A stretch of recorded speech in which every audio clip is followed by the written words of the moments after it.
2076 को उपनिर्वाचनमा हर्क साम्पाङले जम्मा 422 मत पाए। त्यो बेला धरानको मेयर बन्ने उनको सपना साकार भएन। तर त्यही हर्क साम्पाङले 3 वर्षपछि 20,821 मत पाएर धरानको स्वतन्त्र मेयर बने। 3 वर्षमा हर्क साम्पाङले के गरे जसले उनलाई धराने जनताले विश्वास गरे? हर्क साम्पाङ मेयर बन्नु अगाडि एक सामान्य पृष्ठभूमिका व्यक्ति थिए।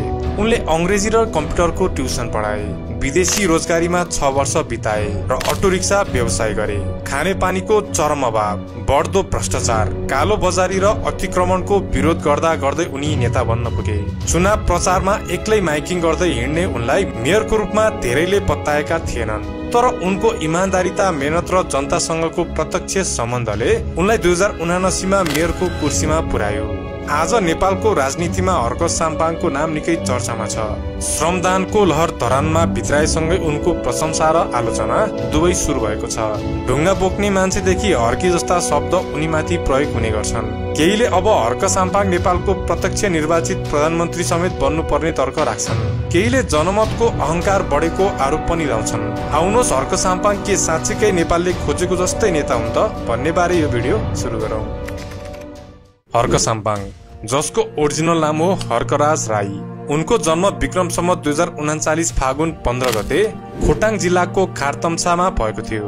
उनका पिता पूर्व ब्रिटिश गोर्खा सैनिक थिए। उनले सन् 1998 मा खोटाङको शुक्रबारे स्कुलमा एसएलसी उत्तीर्ण गरे। त्यसपछि उच्च शिक्षाको लागि 2055 मा धरान बसाइ सरे। उनले धरानको महेन्द्र मल्टिपल क्याम्पसबाट अंग्रेजी र राजनीति शास्त्रमा बीए पास गरे। ब्याचलर पूरा गरेपछि हर्क साम्पाङले धरानमा अंग्रेजी र कम्प्युटर विषयको ट्युसन सेन्टरमा शिक्षकको रूपमा काम गरे।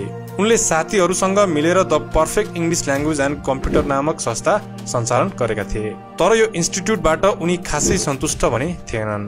त्यसपछि उनले आर्थिक अवसरको खोजीमा मलेसिया, इराक र अफगानिस्तानमा करिब 6 वर्ष बिताए। यी देशहरूमा उनले विभिन्न काम गरे। नेपाल फर्किएपछि उनले धरानमा अटो रिक्सा चलाए र अटो रिक्साकै व्यवसायमा पनि संलग्न भए। साथै उनले केही समय कृषि कार्यमा पनि हात हाले। विदेशको विकास र सुशासन देखेका हर्क साम्पाङलाई धरानमा बढिरहेको व्यथितिले छोयो। त्यसैले उनी सामाजिक कार्यमा लाग्न थाले।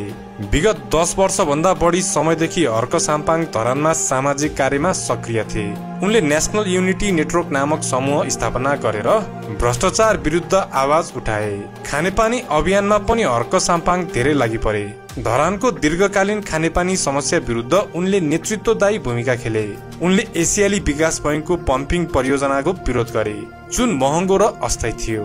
धरानको लागि खानेपानी कोशी र तमोर नदीबाट लिएर पर्ने माग राखे र यो आन्दोलनमा उनले अगुवाई गरे। उनले धरानको सर्दु खोला अतिक्रमण, अवैध बालुवा उत्खनन, बीपी कोइराला स्वास्थ्य विज्ञान प्रतिष्ठानमा भ्रष्टाचार र अवैध कर विरुद्ध आन्दोलन गरे। सर्दु खोलाको अवैध उत्खनन विरुद्ध प्रदर्शन गर्दा उनलाई 2 पटक प्रहरीले पक्राउ पनि गरेको थियो।